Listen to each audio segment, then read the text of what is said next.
All right, welcome everybody. This is Tim. This is another Real Ideal Gear live stream. We have Shane from Relative Time, Hello. all the way from the southern part of the U.S. I'm in the northern part of the U.S. We got like the northern and southern part of the states covered, which is not, which is really nice. What's the temperature down in Texas today? I'm just kind of jealous to hear Um, this. Today's pretty warm. I think it's last few days we've been in low 70s. Actually, we almost Low got up to 70s. 80s yesterday. Um, Okay. but it'll shift back down. It's completely unpredictable these time of year. Yeah. Yeah. We were in the 40s. Yeah, low 40s. We were in the upper 40s, coming close to 50 here a couple of days ago. That was really nice. It's almost like shorts weather for Montana. Okay. So, anyway, so we're going to start off with we've got, let's see here, I better get my presentation all set up. We start off with everyday carry, watch, viewer submitted photos, and we have a really extensive one from Paul. And Paul sent in, like I said, probably the most extensive thing I have seen as far as a carry goes. And I really like it. I mean, there's a lot to look at here. And Shane, just chime in anytime on some of this stuff.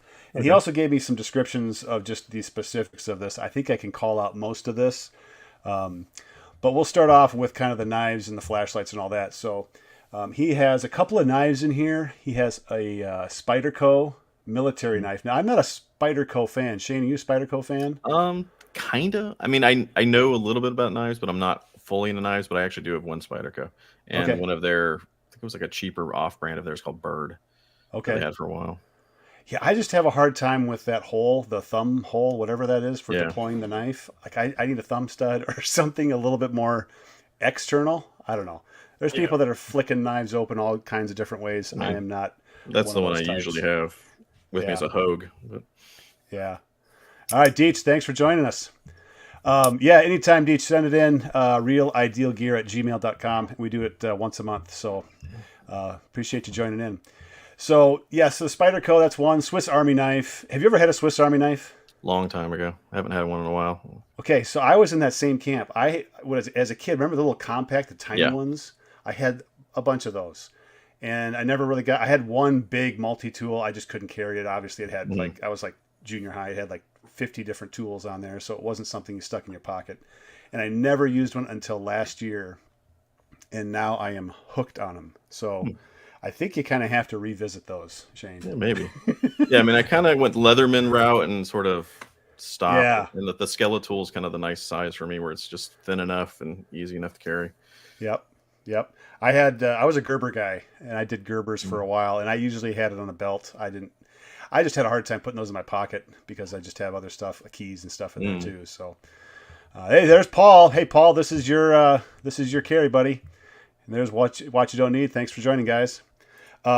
Yeah, so for me, the Swiss Army knife I think is a sleeper because it's so compact and I've kind of rethought out my multi-tool philosophy to where I don't think that those big like Leatherman Gerbers are really what I use most often. I really think it Mhm. is the Swiss Army knife with a knife, tweezer, scissor. Like that's kind of what I use. I don't know about the corkscrew. I've seen people Yeah. say you can undo knots in your shoelaces. I haven't had a knot in my shoelaces that I couldn't undo with my fingers in years. Yeah. Not So since I was a kid. yeah. So I don't know about that, but there's all kinds of cool stuff in the Swiss Army knife out there. Pen and paper, which is really cool. It's a pen. Well, let's see. It's a Fisher Space pen, which means you can write Mhm. upside down, sideways, in outer space, Mhm. probably underwater too. But and then also waterproof paper. Is that what's under the watch? Yeah, that's what's under the watch. Okay. Field note paper. Yeah, and it's Okay. waterproof. So I've never written on waterproof paper before, so I don't know what it feels like, Yeah. or if you have to have special ink for that. You know, I like have a little notebook in my car, but I've never actually used it. yeah. I bought it as kind of this little kit to keep in my car and put together and just sort of left it in there. Yeah. So, And I see so many guys carrying paper as part of their kit, and I just like I don't know if I use that. I'm pretty self conscious about like if mm, I'm not using it, I don't want it in my pockets. I don't want to walk around looking like I don't know some guy selling stuff on the street corner. You know, all mm, kinds of stuff hanging out. But anyway, pen, paper. We've got a couple of knives there. Chapstick, which yeah, you know, chapstick you can, I guess. keep your lips chap free. I don't know. I haven't had that problem. Even in the wintertime up here, things get pretty dry. But Yeah. Well, if it's petroleum based, you could use it as a fire starter. that's, like, how much do you think about that stuff, Shane? Like, I just like my background as a multi-purpose chemist, stuff. and I used to watch a lot of like survival shows, but I don't actually have much practical experience with that, to be honest. Yeah.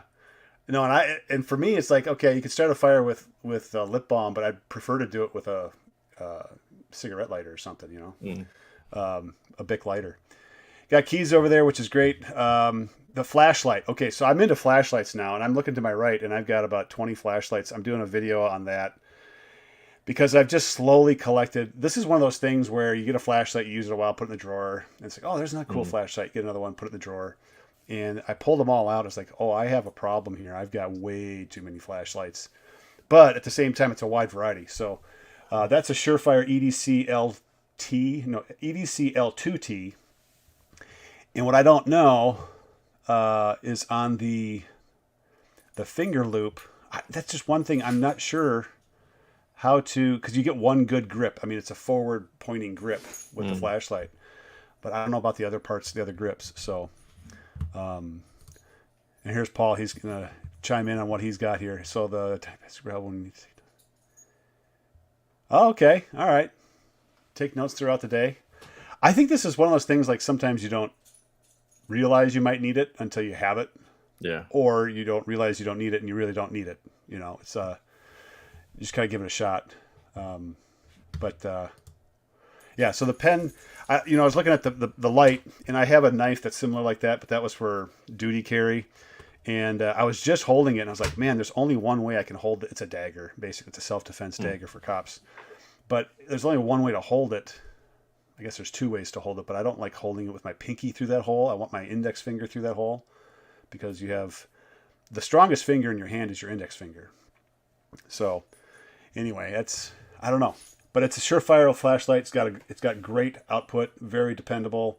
Paul's been using this stuff for a long, long time. All the stuff he has on here, he has tested and used for some of it for years. The Through Pack wallet, Shane, how in depth do you get with the wallets you carry? I'm very specific I found one years ago that I've bought like 3 different versions. Like every time I need a new one, I buy the exact same one. Can't remember the company. I have to rethink of it. It's basically like a hybrid wallet where it's nylon in the middle and then leather on the outside, so it keeps it nice and slim. And I carry my wallet in my front pocket, and it's actually shaped like a front pocket.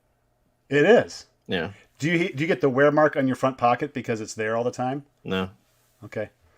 Because I hate sitting on my wallet. I just always have. Oh man, I learned the hard way. I was having back problems. I was like George Costanza on the Seinfeld episode. Have you seen the episode where he has this huge wallet? Oh, yeah. And he's got this back problem, and they're sitting at the restaurant. He pulls out his wallet to pay, and it's just this. I mean, it's like 4 inches thick. Like, no wonder. But that's what I used to have, and now, like you say, I have it in my front pocket. I don't sit on it, and I've also gone very slim. I went through this phase last year of trying to okay, what do I actually need in my wallet? So it was tough, but I realized after going through that, I only needed 4 cards, license, permit. That was it. I was like, I could get and I got really thin. Yeah, and I've gotten to the point where I have like a travel wallet too that's just even smaller. Okay. So that when I'm traveling, I just make sure I have a couple credit cards, cash, driver's license, that kind of stuff. And then I usually have a little bit of a backup thing in my suitcase that has extra cash, passports. Do you have a travel carry, I guess, setup? I don't want to say kit necessarily, but do you have do you significantly change what you're doing traveling than you do around Texas? A little. Well, yeah, especially if you're going to somewhere that doesn't necessarily allow firearms or knives or flying. Sure, absolutely. Or if you're unsure of what's going on, it's gonna go more minimal. Okay. Yeah. That's something I'm also very conscious of, and I'm conscious of where I'm traveling too, because if I'm driving to a place, okay, so then typically the knives and all that's not an issue. Yeah. But still, it's like, where am I going to be? The watch I'm going to wear. Where's the wallet going to be? And then I'm just awareness of people. I think that's another piece. Yeah, for me, usually I have my travel backpack backpack, which is more like my carry-on. And I have Okay. specific things that are in there, like battery pack. That's actually a little slimline one that has plugs for both iPhone and Android. And then I always have a little Okay. bit of a flashlight in there. I learned kind of the hard way one vacation. Went down to South Padre Island, and the island lost power for about 5 or 6 hours, and it was at night when we were in the hotel. So after that, I was like, okay, I'm having a flashlight either in my Yeah. carry-on or in my suitcase, just leave it there, just in case. I had one incident in a hotel where there was some yelling going on, and I didn't have a flashlight. Um, and I had my travel stuff with me, but didn't have a flashlight, and I was like, this is not good. You just feel like all of a sudden you notice the things that you don't have Hmm. that you really wish you had, and so now I always have a flashlight, and I always have in the hotel room a flashlight that has the moonlight mode, so I can light up the pathway to the door. Because when I wake up, I'm so disoriented. 2 or 3 seconds of it is, where am I? Okay, especially if it's 2 in the morning. At least I have a light that shines to the door without any switches that I have to figure out, where the light switches are. But yeah, okay. Um, let's see here. Oh, okay. So this is the first person I have seen who carries OC spray. And Paul, kudos to you on this. I think the OC spray is a great tool. I'm going to add another piece to this, and this is totally a security thing, not necessarily an everyday carry type thing. But the OC spray is a great, non-lethal, keep people away from you kind of a spray. The issue with it, though, is it's aerosol. And with an aerosol, it can get everywhere. And I don't know if, Paul, if anybody else out there has used OC spray. So when we were sworn in as cops, you have to get sprayed in the face with it. And it is the worst by far. I got tased. I'd rather get tased than sprayed with pepper spray ever again, because it's like 20 minutes of pure hell. And you get sprayed in the eyes. So you close your eyes, they spray your face, but as soon as you start blinking your eyes, that oil gets into your eyes, and it just burns. But before we did that, they sprayed it in the air, and it's amazing how much of a respiratory irritant that is, just spraying it in the air. You didn't necessarily get a lot of it in your eyes, but it was something that irritated you. But my thing was, now is I have a pair of handcuffs with me in the car for restraints, so that I think there's a lot of hoorah testosterone out there, like carry guns, get trained in shooting, and protect yourself with a gun, but not as much on the restraining piece. Like, if you just control their hands, and in just about every state, you can do this for self-defense, and you're 100% fine, and nobody has to get shot. So that's one of the things I carry. And you can get the zip ties. There's all kinds of different restraints, duct tape, whatever you want. But just something to restrain someone's hands. Do they make any sort of like handy wipe, but for like your eyes, for like the OC spray? For OC spray, there's nothing. What we did when we got sprayed, we stuck our face into a bucket of water and opened our eyes, and you just try to rinse. It's an oil. Okay.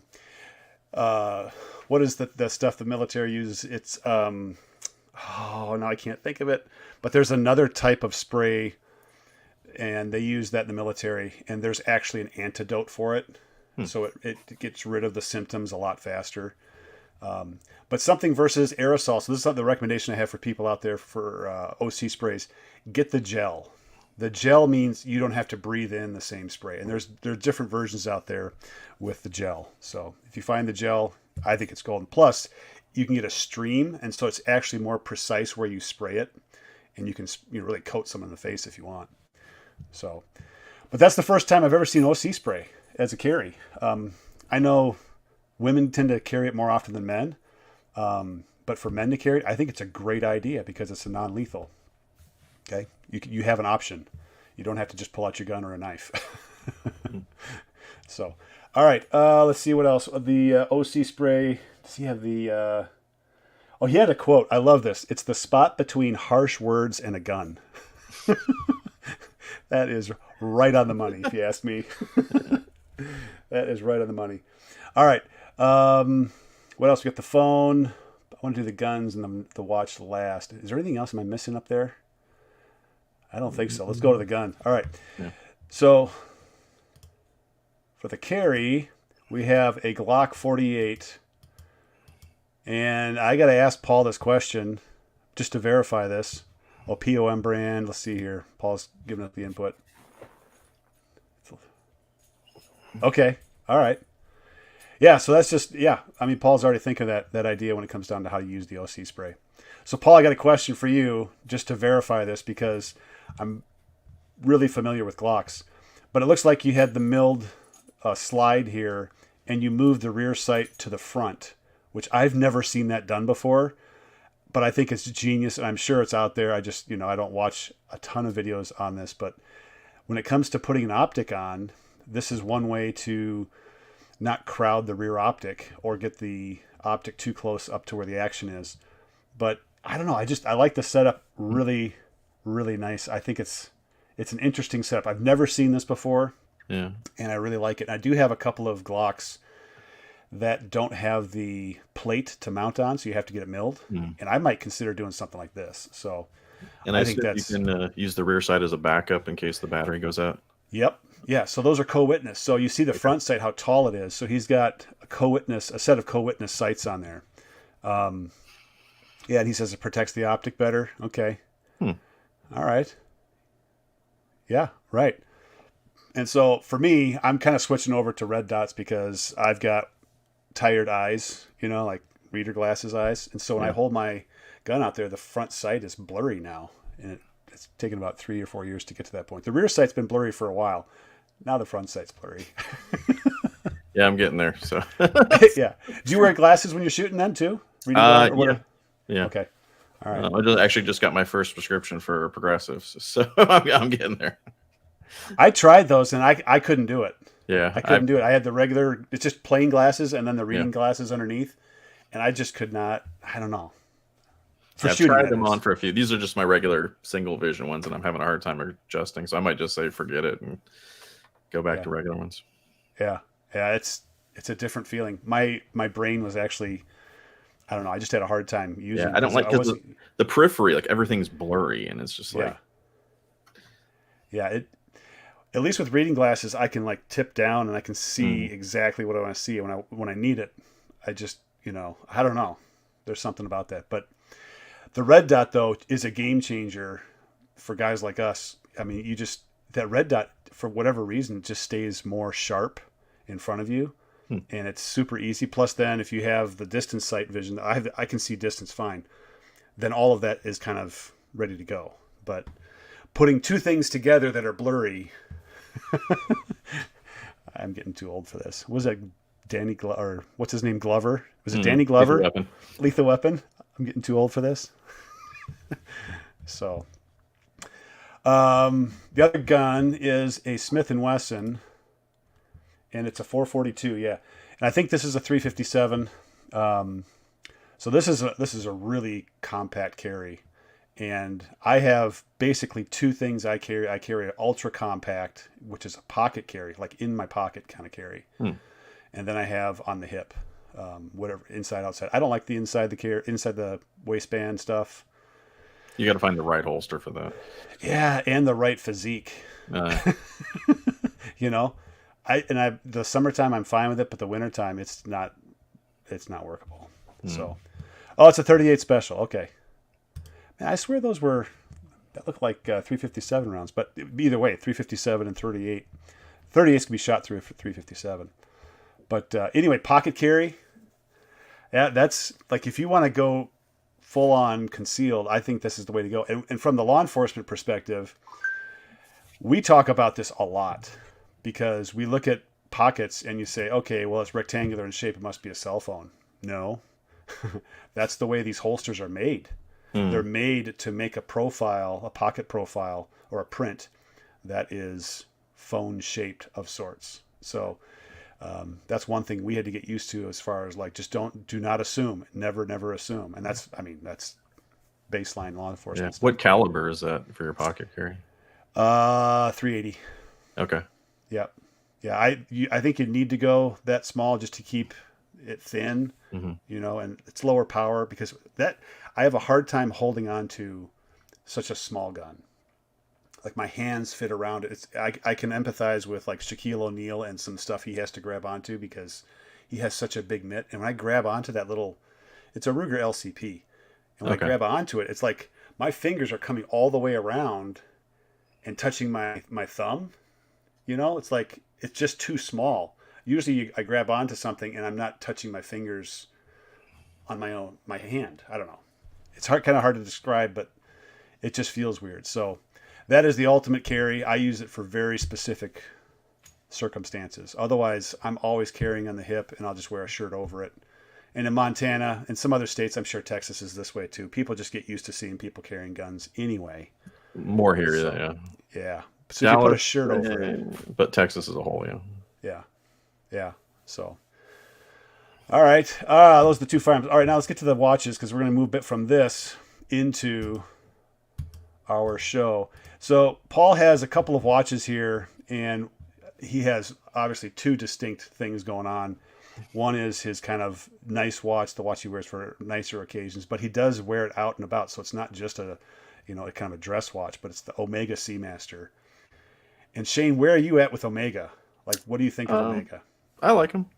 Yeah. I don't have one, but they're, I think, probably one of the better brands out there. Yeah.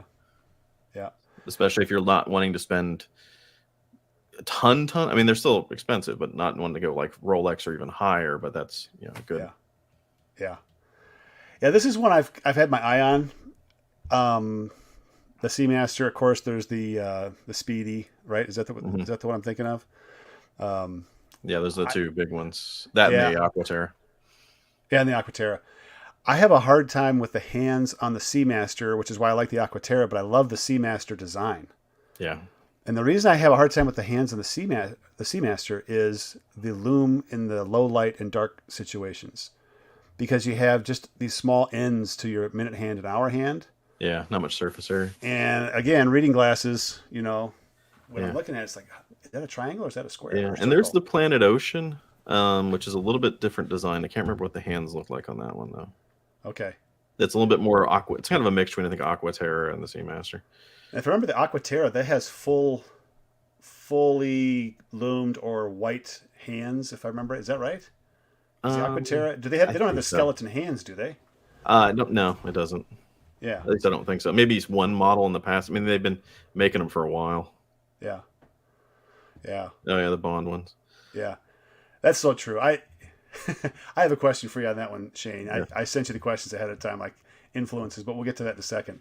But yeah, the Omega Seamaster, just Omega in general, I'm with you on this. I think it's probably one of the better value Swiss watches that's kind of in an entry luxury. I don't consider it entry. I consider it luxury. Yeah, I do too. But I think it's a great value. Yeah, because it's like if you're looking new, I think those are what, 6 now? Sounds about right. Yeah. Yeah.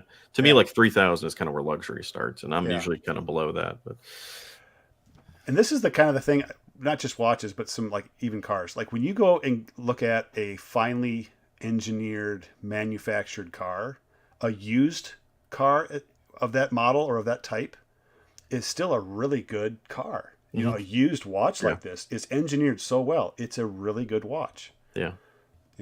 So and that's where I'd recommend, like, if you're kind of curious about it but didn't want to drop that much cash, start looking what you can get a good used one for. Right on. Yeah. Absolutely. I really like the titanium No Time to Die James Bond one that came out. But that, I think you can't even find that for less than 5 used. I think it's like 7 or 8 new. Okay, yeah. Yeah. It's that's a whole, like, to me, if I cross that line into Omega, I think it's kind of like crossing the line into multiple watches. Yeah. You're not coming back. Yeah. And that's the way it is with watches in general, because it's like, I think everybody, when they start, or at least I did, it was like, oh, $300 for a watch? That's ridiculous. I'm not going to spend that much ever. And then a year later, you got multiple $300 watches, and you're thinking, oh, $1,000 is crazy. And then you got to check yourself sometimes with reality. Oh, yeah. Because to me, it's like when you get into the luxury stuff, it's really hard to differentiate, like, oh, why one is better than the other. And a lot of it's just personal preference, because at that point, everything's great. Yeah. Yeah, and for me, that when it comes down to everyday carry, and this is kind of my thing. Hey, there's Johan. Johan, South Africa, my man. Huh. Um, the thing about luxury watches, and you chime in on this one, I have a hard time. This is what restrains me from luxury watches. It's luxury. Like I don't have what I do with watches and how I treat watches. I don't abuse them, but I do Yeah. use them. And I just don't want to change the way that I behave because I have a certain watch on my wrist. Mm. You know what I mean? For me, it's, I mean, in some ways you could say almost these days, almost any watch is a luxury item because you don't necessarily need it if you have your phone. Yeah. But I mean, yeah, once you get to that certain price point, it becomes more like, I don't know. I disagree with some of the guys that look at Rolex as like an investment. If Yeah. you're wearing it, it's not an investment, unless it's going to be a safe queen and just sit there. You're risking it every time you go out. Plus, you're going to have to do repairs. I mean, just regular service, let alone repairs. And if you love it a lot, it's going to get scratched up, which is great because if you love it, it becomes part of your life or your memories. But that hurts the value side of it. So to me, it's don't look at it as a watch, as an investment. Plus, I get more paranoid about especially if like traveling abroad somewhere, of wanting to keep it low key. I don't want to wear like a Rolex. I don't want to wear something that people are going to identify with and become like a target. Right. I think the maintenance thing is a big thing. That's why I remind myself regularly, Seiko NH35, man, it is such an easy thing to fix or replace, and they're good. They're regulated. You get under 12 seconds, when it comes to. I actually got a comment on one of my videos the other day that somebody said something about, was like, I was all in the luxury watches, and then 1 year I had to service 7 watches over a 3-year period. I had to service 7 of his luxury watches, and he's like, that shifted my paradigm completely after spending that much. Right. Because I think service for Omega is at least $700-$800 if you take it to Omega itself. That adds up. Good to know. Man, yeah. So there's the maintenance side, and then there's just, I don't want to change the way I behave with a particular watch on my wrist. I just want to wear it, enjoy it. And I think you point out something that's really important, and that is there's kind of like two perspectives you have with a luxury watch. Either you're going to really protect it, or you're going to wear it and you're going to keep it forever. Like you're just planning on not selling it. And I would be fine with that. But it's kind of like buying a Mercedes car brand new. It's like, and every time I drive it, it gets less and less value. And even though I'm not going to sell it, in my mind, it's getting less and less value, so I just have a hard time with that part of it. But quality piece. I mean, I've never held an Omega before. Have you? Once. Actually, twice, yeah. So I don't have a strong opinion on what they feel like or all that stuff. But for me, just in general, I've started getting into the watches, and my channel is more like affordable-ish, although I've gotten probably a little more higher than that. But I've always tried not to obsess with that luxury stuff. Like not even give it that much focus or thought, because at that point, it's like I don't want to start wanting one. Right. Oh, there we go. There we go. And you said that's one of the winner chicken dinner. See, this is what it costs to join in on the comments, is you have to loan us watches. Yeah. Oh man. We'll be in contact. All right, second watch. Let's take a look at this. And this is, this is a classic. Yeah. The G-Shock Square. Yeah. How many G-Shock Squares do you have? Do you have more than one? None. You have none? I have none. I had one. I got rid of it. Really? Actually, I don't have my replacement here. I have a different opinion of you now. Yeah, I know. So what happened was I've had a couple G-Shocks. Actually, I'm trying to think if I have any G-Shocks still. Yeah, I have one. I have one of the Casios I like. But I had a square. I had a negative display square that I kind of liked, but it was such a pain in the ass to read with a negative display. And then kind of what happened was between getting modifying a Casio Royale with the SKX mod setup, that was like a really nice metal case, sapphire crystal, that made it like just a nice solid watch. It had a lot of the features I wanted out of just a G-Shock, and it also had a scratch resistant coating on it, so I wasn't necessarily worried about that. But then I also have a Garmin Instinct, which I've said to other people before, is that this is exactly what I would want Casio to make, and they haven't yet. So I have that. That's kind of more of my G-Shock, Okay. but it's a GPS watch. Yeah. And I have one of those too. And do you have the texting and stuff, all that service stuff? I turn it off. You turn it off? Yeah. I Well, don't want that part of it, but yeah. yeah. And I did that. And then it was like, well, why am I wearing this other than the GPS and, Yeah. It's the tough. It's fitness durable. stuff? Yeah, and I like that at least that compared to some of the pseudo smart watches or GPS watches, it's got a long battery life. You can go like a full month with that thing. Okay. See, that's my other knock with those kind of watches is how often do you have to Yeah. charge them? Yeah, the Instinct 2 with solar particularly, like you can even turn it in low battery mode, Okay. and it'll go for maybe 3 months. Okay. It's actually pretty nice, and it has some features that I'd always wanted because I did get the G-Shock Move, the first gen when it came out, and I really wanted to like it, but it just was huge, pain in the butt to wear, heavy. The interface was really clunky because this is the first time they tried doing something like this, and the Garmin was exactly what I wanted. Yeah. Okay. Yeah. So the G-Shock, I am not convinced that G-Shocks are worth the money. Some of them. Yeah. Well, and I think the Square probably is. The Square and the Casio are the two G-Shocks I enjoy wearing because they're so thin. The height off the wrist is much, much lower, and they don't catch on stuff. And I've got the bigger ones. I've got, they're like 15 millimeters I will off say, the I do wrist. like this on the NATO strap. Yeah. Because I think my thing sometimes with the G-Shock straps, like the plastic ones, just don't feel that good. Yeah. Yeah, they have a particular bend to them. Like if you have a smaller wrist, I don't have a smaller wrist, but if you had a smaller wrist, you got to have that space between the wrist and the strap just because the way it's made, it just isn't made for small wrists. So, yeah. And I think you got to really like the G-Shock style too.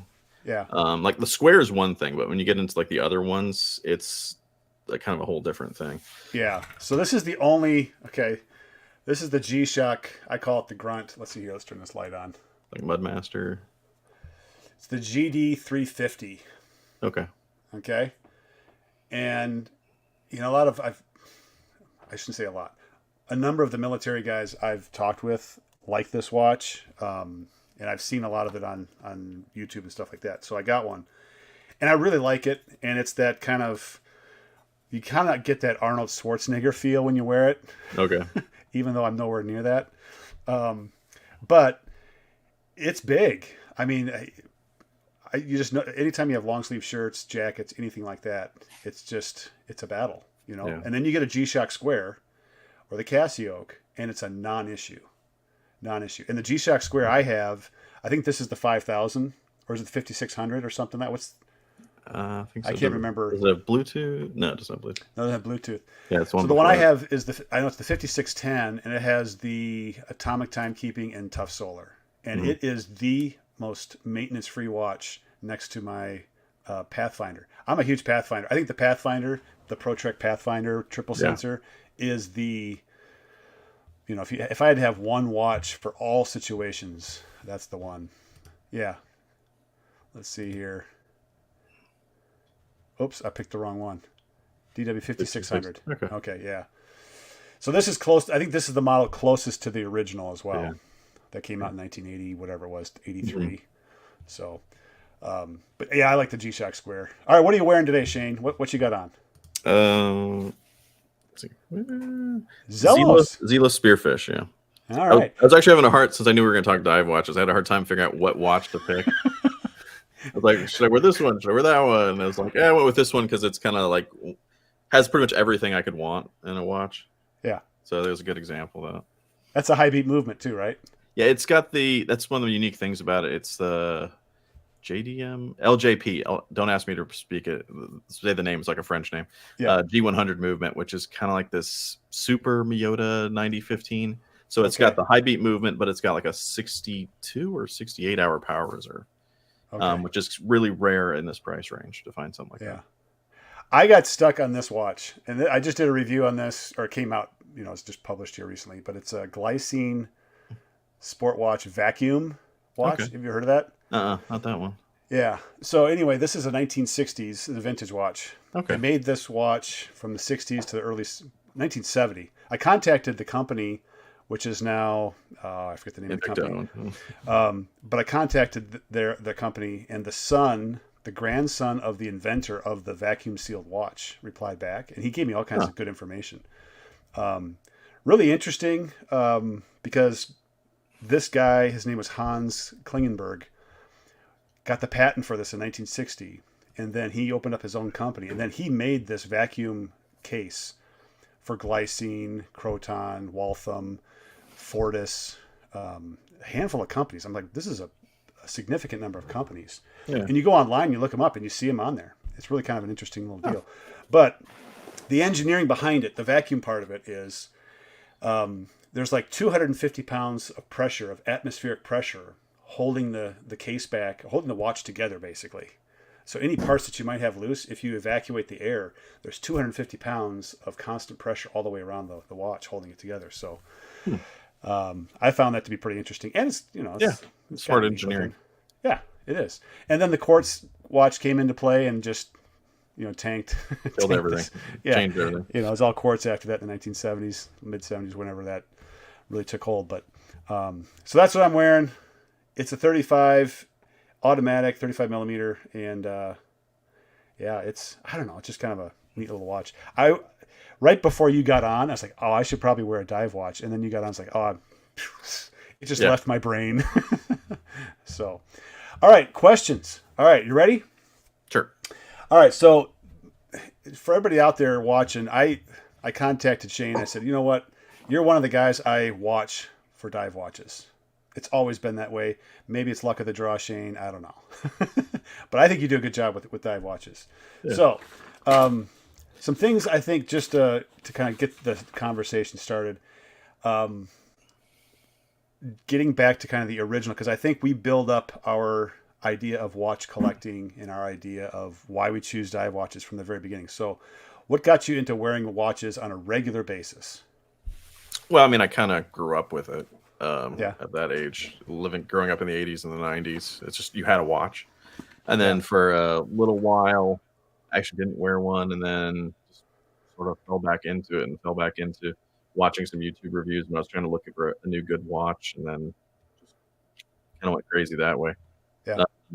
Before that, though, because right around when I was graduating college, I started looking, a long time ago, started getting a little bit into watches just from starting to look, and this was right when eBay was starting, so you could actually had a lot of like online options at pretty decent prices. Part of that was just because I was about to graduate college, and I was thinking I need something nice-ish to at least look professional rather than like a Casio. At least that was my perception, and I think things have changed drastically over the 40s. Less than that. Yeah. Where now it's almost nostalgia to be wearing a Casio and perfectly fine in the workplace. I mean, if you're not something, if you don't have an Apple Watch, you're kind of ahead of the curve. Right? Now, do you remember Bill Clinton and the hubbub initially when he was wearing, what was it, a Timex Iron Man? When he first went into office, he wore a digital, and there's pictures of him. Yeah, I kind of remember that now. In the White House wearing a digital watch. Yeah. And I was like, man, that's kind of cool. It's actually gutsy. Yeah. Because what's the company? There's a company that gives every president a watch. Vulcan, I think it is. Okay. I think Vulcan is a company that gifts every president an American watch. And they've done it for, I don't know how many presidencies, but yeah. So you have an interesting professional background, because you and I talked a little bit before this. Does your professional background, in your opinion, have any influence on how you view watches, or how would you describe that? So like my background is a scientist, analytical chemist. So I think when I started doing the videos and stuff, I came across it like doing a report, and for me, it's like, I don't have a sales background, and some of the guys who do review stuff, not to, say anything bad about them, but some of them I do come across more as salesmen because that's their job in real life. Yeah. Whereas I'm, to me, it's more get the data, get the information, present it, give my summary of it, but it's up to you watching to make the final conclusion of it. And a lot of that also goes into, I learned early on in my career in science to don't say anything definitively unless you have data or proof to back you up. And that's why if you ever kind of watch news, like a lot of times it'll be really hard to get a scientist to say a straight, simple answer like yes or no, because there's always qualifiers, because they're very rarely like a simple straight answer. So yeah, so it's a lot of times I'll look around and not just say something, but try to justify it and looking for examples or data and try to show why this bothers me, things like that. That is so true. And I have to say, I concur 100%. I went through, I almost got my doctorate in education, and you have to take research classes. And so I think this is the science piece, because you have to start thinking scientifically about how do you analyze whatever the social thing you're going to research, right?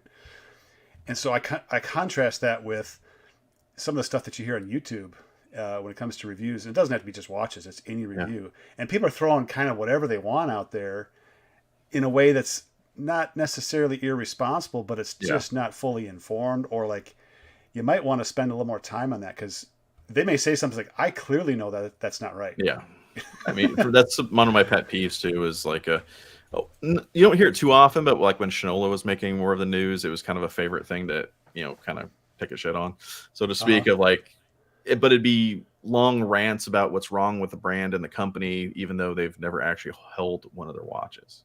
Yeah. So it's like, to me, put your money where your mouth is, go get one. And then, you got a qualifying opinion. You can show what's wrong with it versus just saying what you think is wrong with it. Right. Right. Yeah. And I think it's important to share your bias. I try to do it as often as possible, which I don't know how often that would actually be. But when I watch another YouTube person critically go after, what was the company that has all the online advertising? BMT. Yes, MBMT. Yeah. And it's just like, man, like, why don't you just tell him what you want him to say? Yeah. Because it's just like, he doesn't want to say it because he doesn't want to say it. But anyway, that training I think is really important. And that's something that's changed with my training as well, the background of kind of research, educational research, that really changed the way I look at how I talk and how I approach things. So, yeah. So let's go into desires. Like, what desires do you have about watches? Do you have any watches that you are just uber interested in, but you just don't want to pull the trigger on? We talked a little bit about like luxury, but that's kind of a different line to cross. Yeah, that's kind of where I think in the luxury side of it is one of the things that, like, there's a few things I would love to get or love to look at just to get experience with. Price, even, it's just kind of, you got to cross that line. Are you willing to do that kind of a thing? Like an Aquaterra, I would love to look at. Things like that. Rolex, not so much. Stuff like that.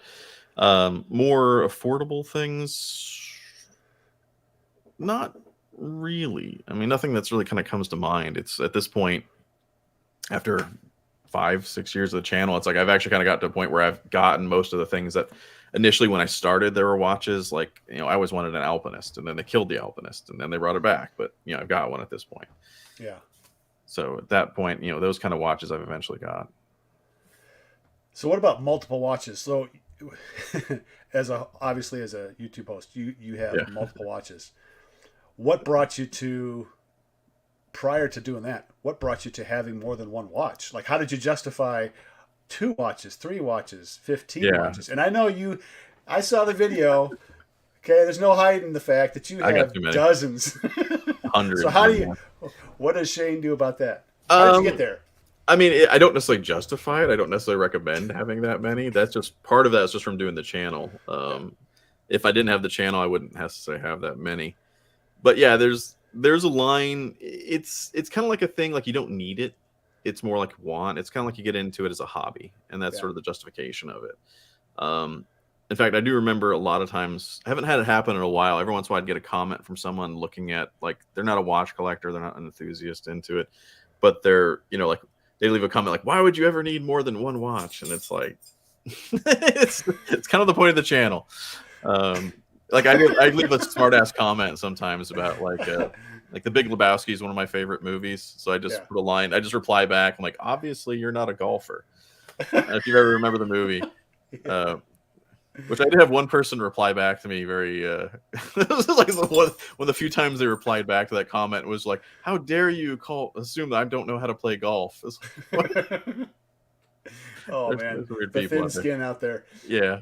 But yeah, there's definitely no need for it. I mean, you don't even necessarily. I mean, certain people do need a watch, but like most of us, I think I got a cell phone. I could get away with not having one.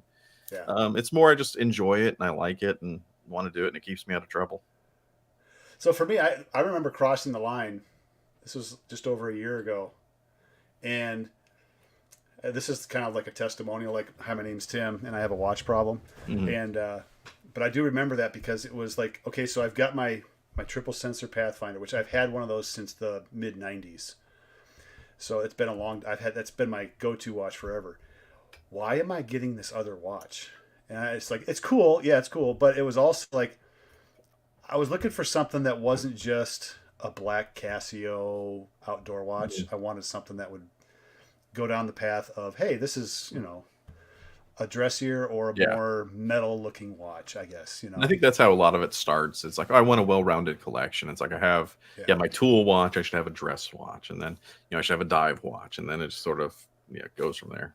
Do you find that you've split the pie of watches so much that it's hard for you to actually go out and get another watch? Because I'm at that point right now. It's like I'm having a hard time seeing differences unless I really start splitting things really fine. No, there's always more watches out there. I mean, yeah, there does come a point, like, just, I mean, from doing the channel, as well as like, some watches do tend to blur together. But everybody has some small, unique little tweaks to things, and But no, I mean, I have gotten to the point, it's at least right now, of buying stuff for myself. Of like, I don't really need another regular diver. It's like, maybe if it's something's a little special about it, but just another normal diver, no. Yeah, when I explain special to my wife, and we're both educators, and there's obviously terms associated with special and education, but she looks at me like, I think really the special thing is you, Tim. Like, you are a unique dude because I don't see this at all. Yeah. I show stuff to my wife. She's like, it looks like every other watch you have. Like, exactly. Rarely she'll point at something, oh, I like that, kind of a thing. Yeah, right. But not too often, yeah. Does she go to your watches and wear any of the watches that you have, just like out of the blue? Not. She's stolen a couple, or I've given her a few too. But most of the time, no.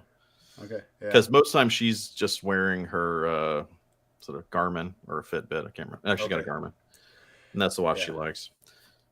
Yeah, my wife had the Fitbit for a while. It broke. The strap broke, and so she's like, I miss having a watch, because she would read. So she got used to wearing a watch again. So the Fitbit brought her into the watch world, and then the strap broke, and then she didn't have one. It's like, well, here's one of mine, and by the way, since you're wearing this, can I get another one? Kind of a thing. But so how did you go from?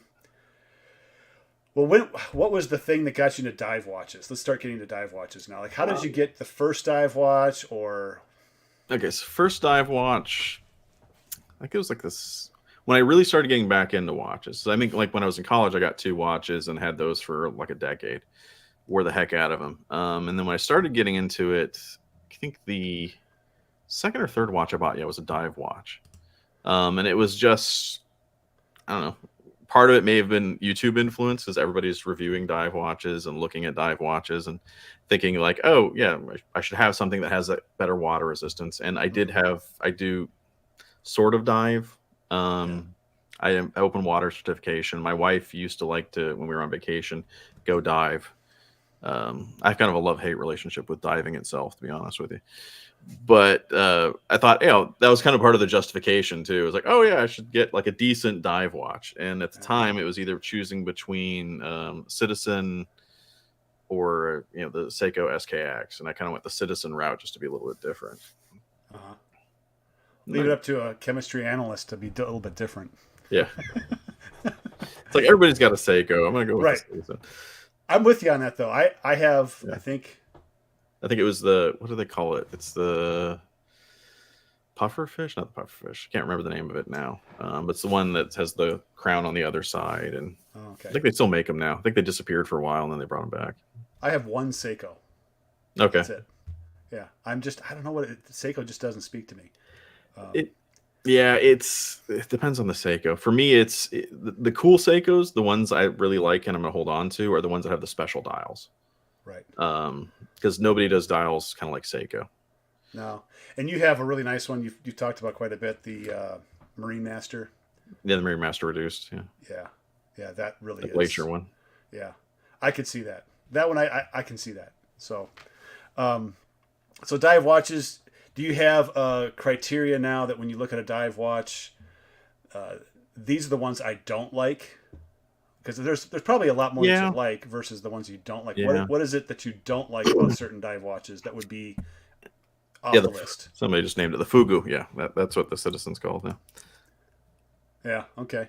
Uh, well, for me, it's kind of like with anything with watches. Is it's I always tell people it's like a watch collecting is a journey, not a destination. Because Hmm. every watch you get, every one you look at, you wear, you kind of learn the little bits of things you like, what you don't like about them. So if like with dive watches in particular, what I've learned is I like more. This is probably a good example. More of like a streamlined case, thinner case, where it's more emphasizing, say, the dial than the case itself. Yeah. So Okay. like a turtle, I had a turtle for a while. I kind of liked it, but as I started getting other more dive watches to wear, I realized I don't like the giant turtle case. I Yeah. liked it when it was more streamlined Okay. and like more of an emphasis on the dial, so the dial's bigger. Because some of the things with some of the Seikos, like the turtle, I think the watch is this big, dial's like this big. Yeah. The monster's like that too, isn't it? No, Monsters I think is pretty good proportion wise because the Oh, it is. Monster is like a Okay. 42 and the dial, at least I think it is. I just look at that from the TV or from the The screen. case is It doesn't. very aggressive, so I think it looks maybe a little bigger than it is. Okay. My big thing is this. I got a picture of this, and I thought of this ahead of time. Yeah, It's the handset. Okay, so this is the only Seiko I have left, which is the Samurai, and this is yeah, the Proteus. And I just need the hour hand and the minute hand to be significantly different from each other. yeah, You know, it's I don't know what it is. I don't want to search the Proteus. They're yeah, just too close together when it yeah. comes to design. So that's a big one. Now, what about Loom? Okay, because there's only a few channels I go to for Loom. Yours being one of them. How much does Loom play into your dive watch choice? Um, it's important, but it's not necessarily like critical. Like I won't. It has to be good enough in order for me to like really like it or keep wearing it. But if it's like okay, but not necessarily the best, I think it's fine. If Okay. that makes sense. I mean, it's fun to like I do the loom testing and to really look at it. Like this is not necessarily the best loom I've ever seen. It's not as good as say, actually, it's probably about as good as like this Orient Kamasu, but it's not as good as like the some of the watches I've seen from Wise or the Phoebus Great Wall, stuff like that. Um, it's good enough. As the thing is, most of the time we don't need it. It's cool to look at. I like it from a chemistry perspective because it's a real world example of phosphorescence, Hmm. if that makes sense. But it's very few people actually need it. And if you need it, tritium's probably the better way to go, in all honesty. Okay. Do you have any tritium watches? I got one cheap one. I Okay. try not to buy tritium myself because I don't actually need it. And that's kind of one of the things I also advise people. Like sometimes we'll talk about like, oh, how great tritium is. But the thing is, if it to me, they're more expensive and there's a lot shorter life to them. Right. And it's if it's one of like 10 watches you own and it's sitting in your watch box, you're not really using it, Yeah. kind of so to speak. And that that life is going by and by. And a lot of times I've looked at some ball watches recently. Like I've been curious Hmm. about them and they have a lot of tritium, but I'm very hesitant to buy them used because I'd like to know Yep. when it was actually made. Yeah. Because part of the thing with tritium, at least on watches, now guns is a different story. Somebody just mentioned something in the chat about, oh yeah, there's tritium in gun sights, night sights. Hmm. That's definitely a different story because that's like a survival thing. That's okay if it's sitting there never used because hey, it's there when you need it, kind of a Hmm. thing. Yeah. But with like ball watches, this is the thing with tritium too, is that shortened lifespan, that 12.5 year half-life, that Yeah. doesn't start the minute you buy the watch. That starts the minute that tube is sealed off, and you Right. don't know when that is. Right. So, like, if you I need it, that's you need yeah. it, but most people don't actually need it. That's what prevents me from getting into the tritium world for now. Mm, Is just that like if I'm going to have these watches probably for more than 10 years, and it's yeah, like so half life. So wherever it's at, it's going to be half as bright.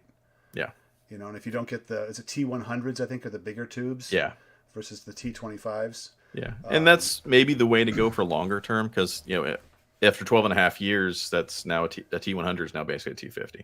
Yeah. For the most part. And then another 12 and a half years will be like a T25. But yeah. Yeah. Huh. What are the brands when it comes to dive watches that you're like, you know what, these guys get it? Micro brands and big brands. Let's split into two categories. Okay. Micro brand dive watches that they really do a good job, and then the big brand, Oh, well, micro brand, Zelos is a good option. Although the only problem is I have a hard time recommending Zelos because it's like you need to be in the know. Yeah. Because oftentimes they're selling out. They're not selling out quite as much as they used to.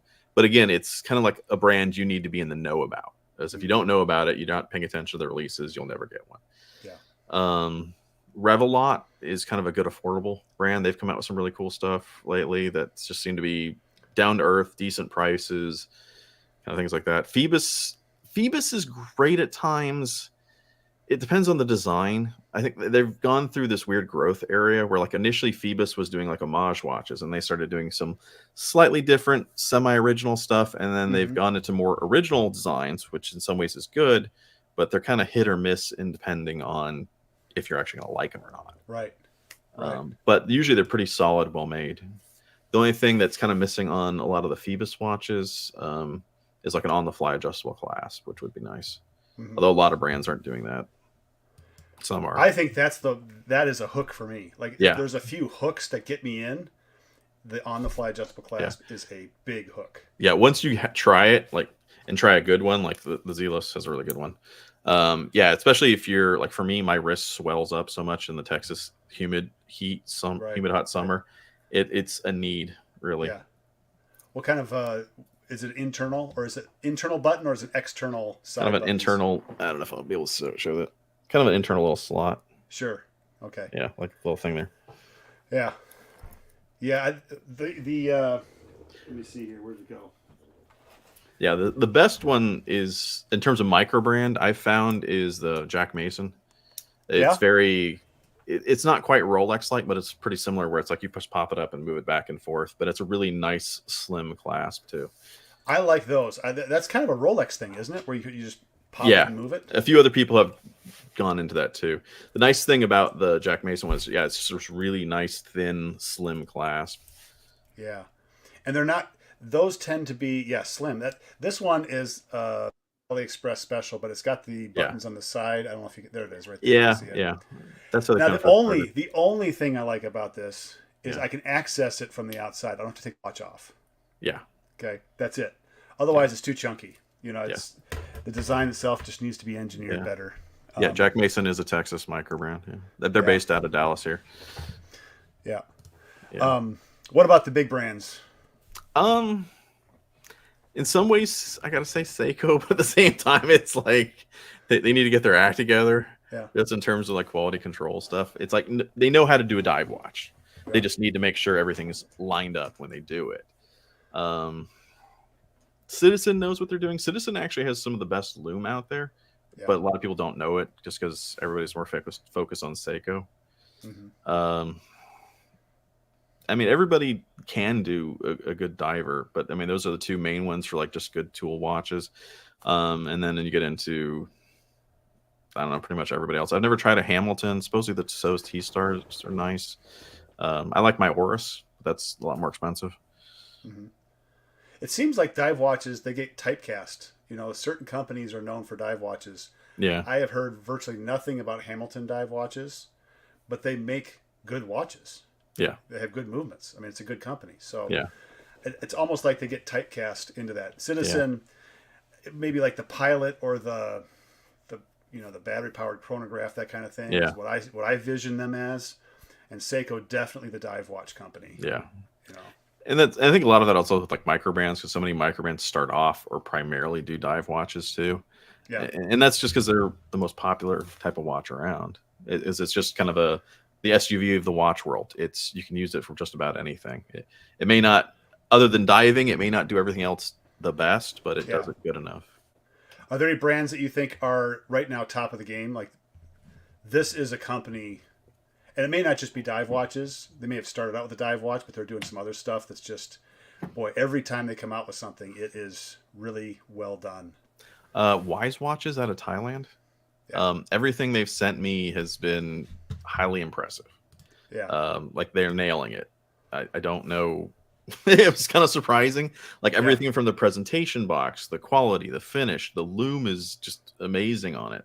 Yeah. And when I said some to them, because they have one of the best watches I've seen, was their fully loomed Hitman.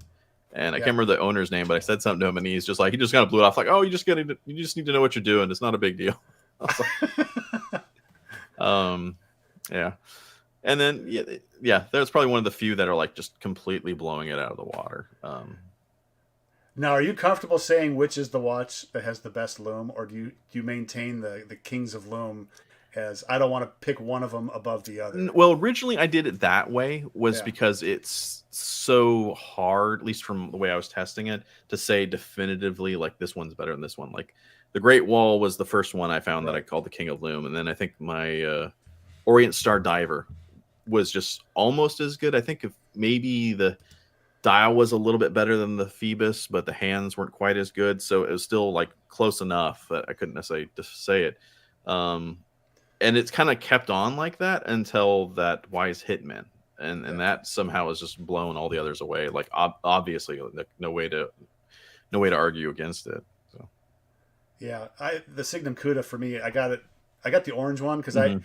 the white one, and this is the issue I have with full loom dials is that if they have full Yeah, loom dials and fully loomed hands, they're actually hard to yeah, read daytime and nighttime. yeah. There's a few companies that have done things differently. Like Lockow, I think makes black hands so that they're Okay. easier to read against the Yeah. white. Sometimes they can do some things like make the border of the hands a little bit bigger. But yeah, if you have, or they make the best thing to do would make the hands a different color. Yeah. Although initially that still is a little hard to read. It's just the way our eyes are used to. It's actually better to see like non-full loom dials. It's kind of like Right. negative image, I guess you could say. Yeah. Are So we? it, Oh, go it's a ahead. kind of a novelty, honestly. They're great, and it's actually been impressive that there's been a few that have really good loom, but they're still sort of a novelty thing. I think it's great. It's irritating for my wife at night. Mm-hmm. She's like, "Would you Going to movie please theater. point that away from me?" Yeah, movie theater. But man, you wake up within 10 minutes of going to bed and you have to go do something. Like I can use this as a nightlight. Yeah, Right here. It's just yeah. like Iron Man almost. Are we overpaying for water resistance? Um,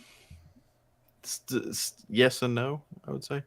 Like if you're going over 200 meters and like you're going for like some of the deep diver stuff, oh yeah, yeah. No, you don't need that. Yeah. Most people don't even need 200 meters. 100 is probably good enough. 150 Yeah. is fine. Hmm. It's good to have 200 just for extra safety, but anything kind of beyond that, you don't really need it. As long as it's kind of like a true 200. I think some people get way too paranoid, like when they're used to vintage Rolexes and things of like the seals deteriorating faster than they used to. And Hmm. so when they say like, oh, 30 meters of water resistance, you can't even wash your hands. It's like, if it's Hmm. a true 30, it's a true 30. Right. Yeah. Yeah. I mean, that's a significant, for me, that's a significant dive.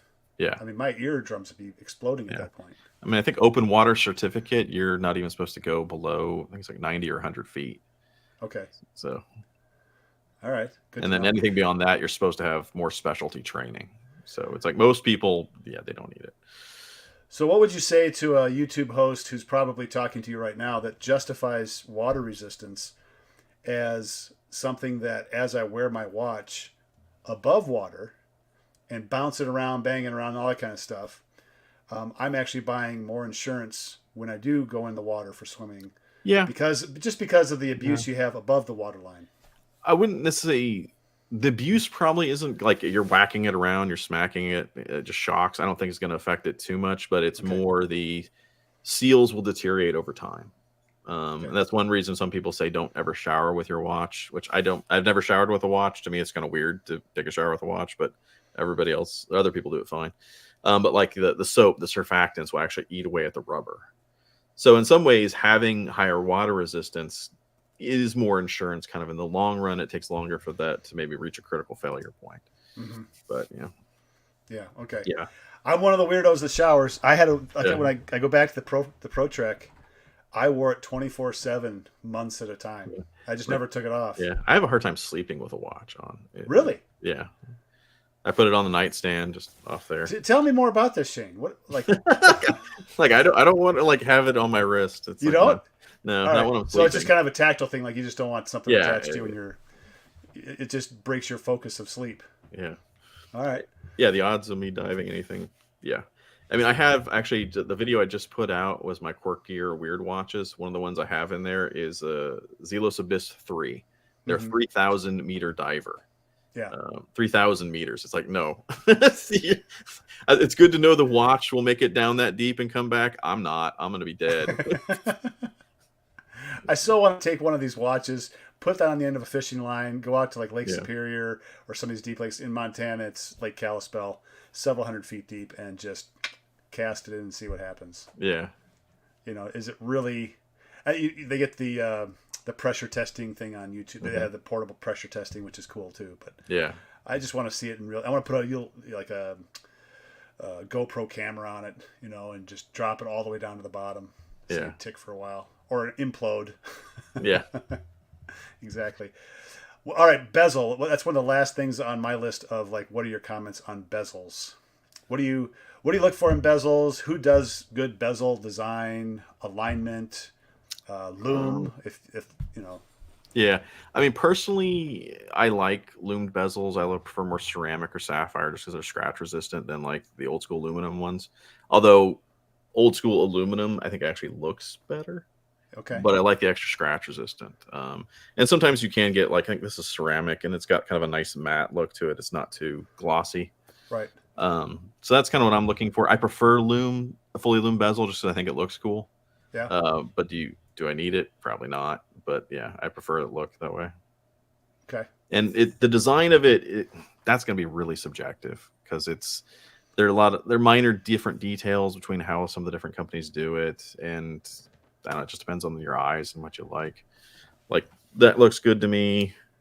Well, I've got my Oris right here, slightly different. That's fine too. yeah, yeah, I'm not too picky about that. Companies that are doing it right, alignment wise, probably anybody other than Seiko.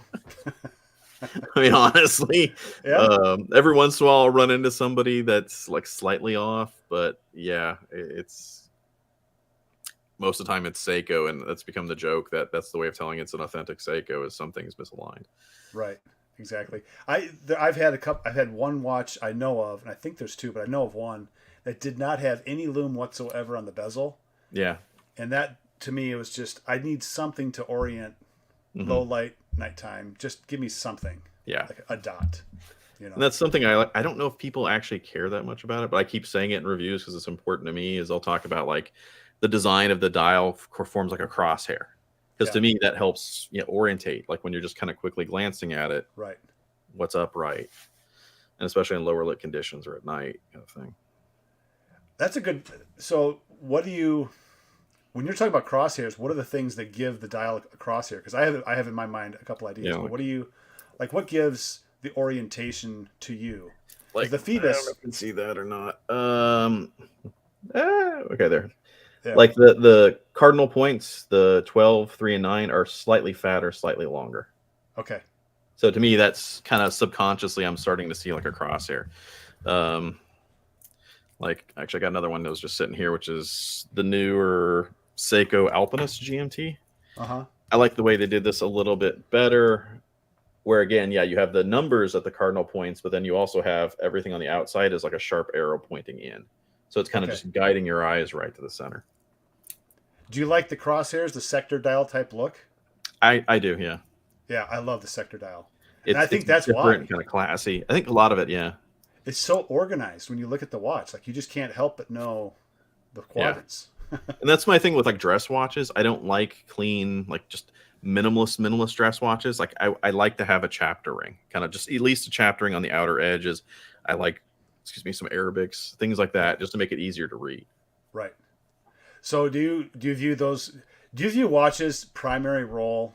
Any watch, dive watch especially, but any watch, the primary role is to tell the time, or is it a dress piece because it's not really necessary? Primary tell time. Okay. But part of the thing I like, one of the things I liked about watches that's kind of kept me in it for so long, is I've kind of said it's where sort of artistry and function sort of meet, or artistry and craftsmanship meet. You know, it's kind of a mixture of both. And that's kind of goes with watches too. You always have the argument of form versus function. Yeah. You know, and to me, it's like you find that nice halfway point, the nice middle point where it's both, and that's great. That's, to me, is the best watches. Yeah. Yeah, this, I'm gonna pull this up real quick. This is the Proteus again. Yeah. And if I have the bezel turned at all for whatever reason, and I actually do use the bezel, the timing bezel, for the work that I do. Yeah. So anything under an hour, and actually I could do it for more than that. But anyway, I use that for some of the work that I do. But if I have that turned and I wear that at night to bed, which I always do, I don't know which is 12, which is 11, or which is 1. And it's usually the 12 and the 11 that I get mixed up. Yeah. But then you look at the Seiko to the left of that, and it's like, clearly you know what the 12 is. Yeah. You know? So to me, that's one of the things I look for, is the differentiation of the 12, 3, 6, and 9, because it's such a good orienting tool. I just think you gotta have that. Yeah. So, I had something else. So watches that get into hybrids. That was another question I had for you. So they're kind of a dive watch, sport watch hybrid. Yeah. Any standouts for you in that category? Like, hey, you know, this is, and I'll throw one out there. Second Hour Mandala. Yeah. It's a sport watch, but dressy sport watch. Man. Yeah. I like hybrid watches. They're actually some of my more favorite watches, just because they're versatile. Yeah. You know, that's a watch like I've taken on vacation, because it's decent, it's tough enough, put it on a good enough strap, it looks good for dinner, you know, that kind of a thing. Yeah. In fact, when I did, I try only to take 3 watches with me when I travel and do stuff. I've gotten into that habit, so I try to have some stuff that kind of a little bit in between. And that's one of the reasons, like one of my oldest watches that I still love is my Hamilton Khaki King with the champagne dial. Is because it's like a dressy field watch. And to me, that's like the perfect thing, because it's like I don't necessarily need a full tacked out, you know, sport look or field watch like I was about to storm Normandy. It's like I'm in an office, or I'm at my home office. It's you know, I don't need that. So I'd rather have something that's a little more versatile. Right. And I think that's also key to having not a massive collection, but a pretty useful collection. Yeah. Are there any vintage styles that you like that, whether it's dive watch or just vintage styles? Do you have any vintage things that you gravitate towards when it comes to watches? I don't have any like specific like actual vintage watches, because I've always been real hesitant. No, just styles. But style, I like I don't know what you'd call it, like the Bambino kind of style, where it's simple, like, or just round. You have a nice big domed crystal to it. Timex Marlin was kind of the same thing for a while. Yeah. That kind of thing. I don't know. It's just something kind of simple and cool looking. Mm-hmm. For me, it's Art Deco. Well, that too, sector dials. Art Deco, just, I think that short period of time in American history is so interesting. Yeah. So interesting. And those actually, some of my favorite watches are more like that. Like Vario Empire I love that watch. Both the regular one and the sector version. Yeah. And then, again, a recent video I just put out, I talked about the Comet chronograph, which never went into existence. It was a Kickstarter that failed, but it was this very Art Deco chronograph, and it's just fantastic, wonderful dial. If not sure if I can pull it up or not, but it's somewhere. Yeah, that's it. Now I'm gonna switch gears a little bit and get into your YouTube channel. Yeah. You have a lot of cool stuff. When I look at your videos and I look at how you set things up, you've got different sets, but it's like you've taken the time to create a specific set and you use it for different situations, modify it a little bit here and there. But you've got some really things. Tell me a little bit about your setup. Yeah, I mean, it's just like never wanted to have just like a simple background. I always thought it would be more interesting. People would pay more attention if I had more stuff there. So yeah, it's like I kind of collect chess sets, which is weird. I'm not even that big a chess player, but I've always liked chess sets. Okay. So I have a couple of those, or 3 or 4 of those now, that I just decided, hey, these make good backdrops with the videos.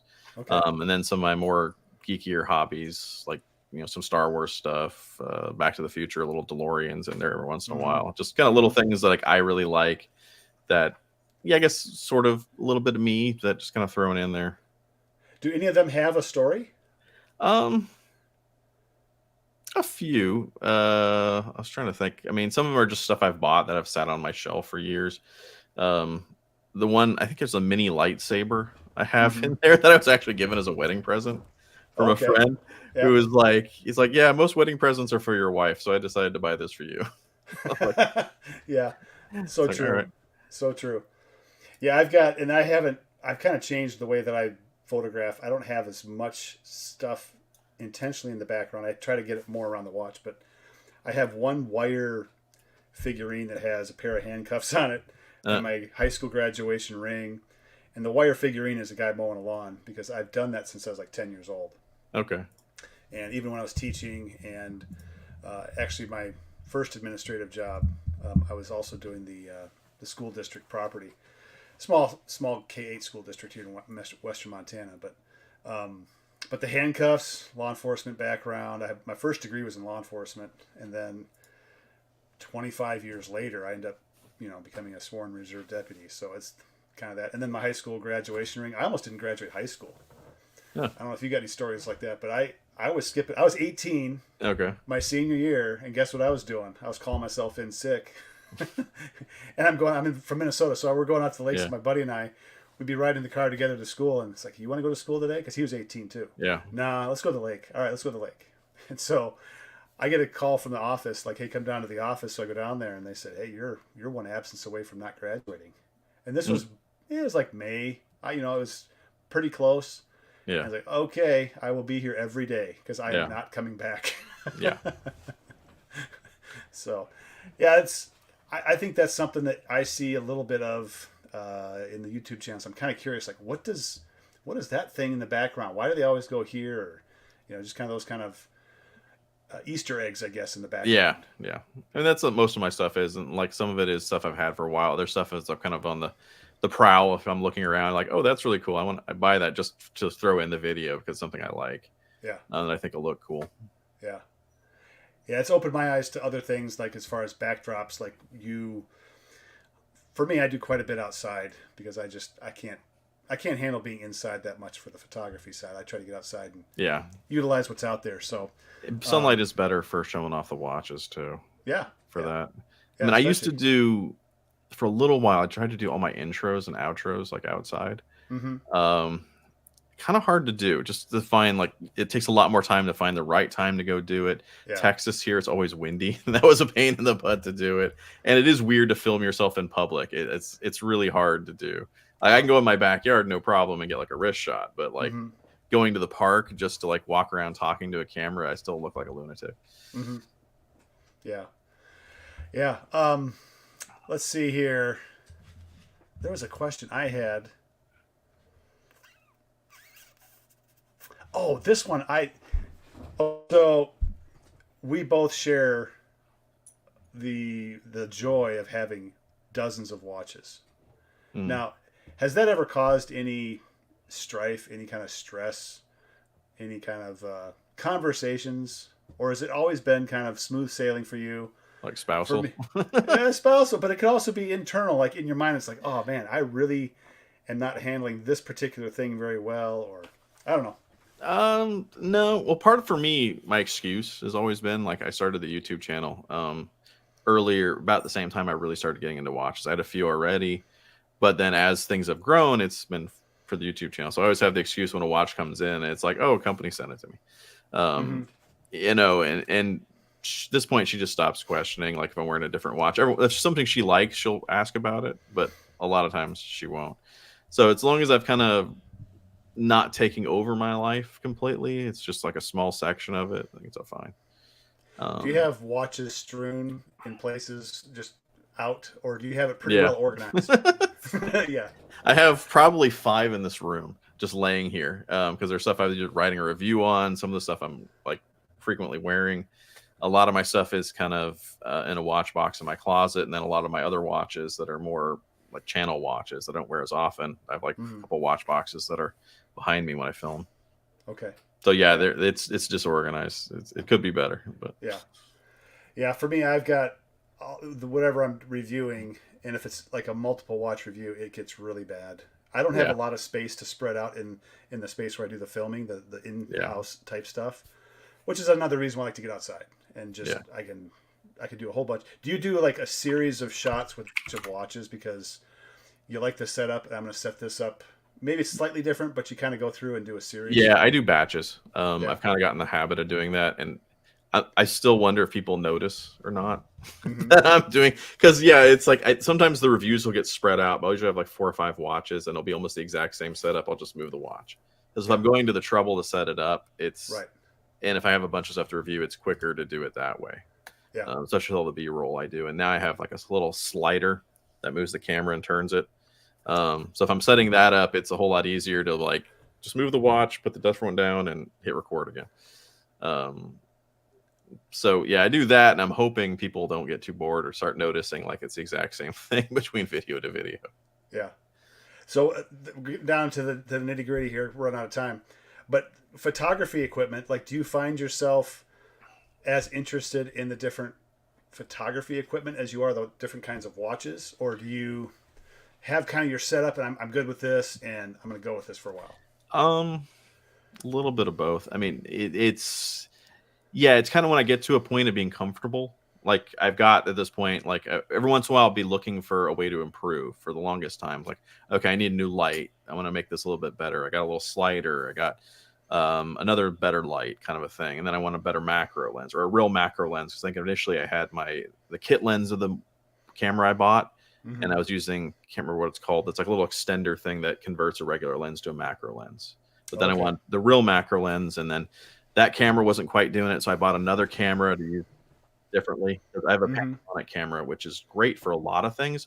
Autofocus sucks. Mm-hmm. So I got a Sony camera for certain different shots or to film myself. Yeah. But once I got my setup, it's, I'm kind of a gadget guy. Or at least I have been in the past where I always want the newest and best thing. And as I've gotten older, I've sort of tapering away from that. Yeah. And especially like with this stuff, it's like I keep seeing new cameras coming out and like, oh, that'd be great to have, or a new lens, that'd be great to have. Yeah. But then I'm like, I don't want to deal with having to, like, I have my setup. It's efficient right now. I'm just going to go with it. Yeah. Nice. All right. Last couple of questions. These are off the wall. Okay. Is there anything about you that's just kind of put watches aside for just a second that you've experienced, unique? Nobody really knows this about you. No one's like family secrets or anything like that, but just like, yeah, Shane, he's into this, and make sure it's PG rated, please. Let's see, random stuff. Like my love-hate relationship with diving is because I went to the emergency room when I was That's training. Right, you told me that. Yeah, I think I told you that story where it was. That was good. It was the last, because when you dive, it's like you got to do a skills test, and it was the last day I was doing the skills test. Or actually, I think I missed that day, so I had to go to a makeup day with the dive master I was running with. And we did all my skills tests, and at the end, he's like, okay, we got some air. There's like 2 of us with him. Let's go down and just check stuff out. We were in like La Jolla Cove in San Diego, and the water temperature's pretty cold there. And at one point, we got deep, and I don't know what happened, but everything started spinning. Later, the doctor told me it was probably because cold air, maybe some cold water hit my inner ear, just one ear, and that just caused vertigo. So yeah, I was trying to tell the guy, like, I got to go up surface. And he thought I was cold or something. I'm like, no, everything is just spinning. I got to get out of here. I'm a thing before I throw up underwater. And he hauls me back. But of course, since he was dragging me to shore, the lifeguard saw me being drugged and immediately called the ambulance because it was a dive incident. They took me to a further away emergency room because they had the whole pressure chamber there just in case. And I was actually fine by the time I even got into the ambulance, and doc gave me some like anti-nausea stuff and pretty much like, you're ready to go. Except the problem is like I got taken to the emergency room in my wetsuit. Like I didn't have my phone. Luckily I told the dive master, like, hey, can you call this number? It's one of my best friends. And he got a hold of him. So like he was there shortly after to get me at least back to my car and stuff. Other than that, I mean, I don't know. I got all sorts of random hobbies and stuff over the years. Jogging has been kind of a newer thing. Not newer thing. It's something I've always kind of done, but I've been trying to get into it a little bit more. So starting to do like little half marathons. or at least I done 2 half marathons, the Disney ones, which Yeah. has kind of been fun. And I think I've posted some stuff on Instagram when I show up at like 3 a.m. at Epcot, Yeah. because it's a crazy situation, but it's kind of a fun, weird thing. Yeah. Well, now this was like, I'm going to kind of piggyback on what you just talked about, because I know a little bit about your background, but in the news you hear more and more about, folks leaving California, going to other states, just different states having distinctly different perspectives on a lot of different things, right? So people are just kind of moving around. Yeah. You lived in California for a while. Now you're in Texas. Also lived in North Carolina and Wisconsin. North Carolina, Wisconsin, and we Briefly. still are talking to you, even though you went to Wisconsin for a while. Yeah. I'm from Minnesota, so we give Wisconsinites a hard time. Okay. But any distinct differences between the states in which you've lived? Oh yeah, I mean it's like culturally, just like culture. This Oh is yeah, totally different. Montana, I could tell you a couple things about Montana, but yeah, it's everywhere's got its own little culture. I mean, that's why every state's sort of its own unique thing. It includes especially food, just personalities, culture, what's normal, what's not normal. Yeah. And for me, it's always just adapt. Don't complain about what you don't have. It's just try to roll with it. Mm-hmm. And yeah, like California, especially politically right now, like a complete opposite of Texas. Firearms especially, it's like California, you don't talk about guns unless whoever you're talking to is also kind of interested in guns. Texas, it's like all out in the open. There's like shooting ranges every couple of miles, kind of thing. North Carolina, completely different. Like going from California to North Carolina, completely different culture, different food, different accents, a lot more. Yeah, it's kind of slower. Wisconsin was totally different. The Midwest as a whole. So yeah, it's just I don't know. So you just got to kind of take everything as you go, learn, adapt, kind of fit in. Everything's got its good. Everything's got its bad. All right. Final question. 2-minute warning. You don't have to answer if you don't want to, but I think this is the question that I'm just fascinated by, and that is, what is the meaning of life? Why are we here? Shane, go ahead. 42. That's the easy one. At least according to Douglas Adams. 42. The question is the harder thing. In fact, it's sort of watch related too. Is a lot of people maybe not know this, but whenever I do have the option of buying like a specific watch, like they're numbered in the back, I always ask for 42. Really? Yeah, because it's a random thing. Most people don't grab it. To me, it's funny. If you ever read Hitchhiker's Guide to the Galaxy, you know what I'm talking about. Yeah. Do you have any life advice for anybody watching this channel and they're still watching this this video at this point? Any life advice from Shane? Just adapt. Be there was a quote once, I can't remember what it said. The days where I keep my gratitude higher than my expectations are really good days. Okay. I can't remember. It was this country singer. I don't remember who said it, but it was something I remember. Yeah. I like especially that. I think that works, especially when coming to YouTube or as a channel, like running a channel. It's like keep your expectations in check, keep your gratitude for what you got going on. Don't stress about what everybody else is doing that you're not. Right on. Well, Shane, thank you for your time, and everybody that was online, thank you for joining on. And I'll be getting this up on the YouTube here in a second here, but I just want to thank you and the time we spent before this and now. Yeah. And hopefully we can do this again. I think you're a hoot to be around, honestly. And I love the background. I think that the chemistry thing, I'm holding back on some of the curiosities I have. Like, did you ever learn how to make explosives? What was some of the stuff you did in chemistry class that was kind of iffy? I mean, there's a whole slew of chemistry stuff that I would love to ask you, but part of my degree became before 9/11, the other after 9/11. There's one. Let's throw this in quick because like one of the days in grad school, we had this giant block of lithium, and like if you throw lithium in water, it goes boom.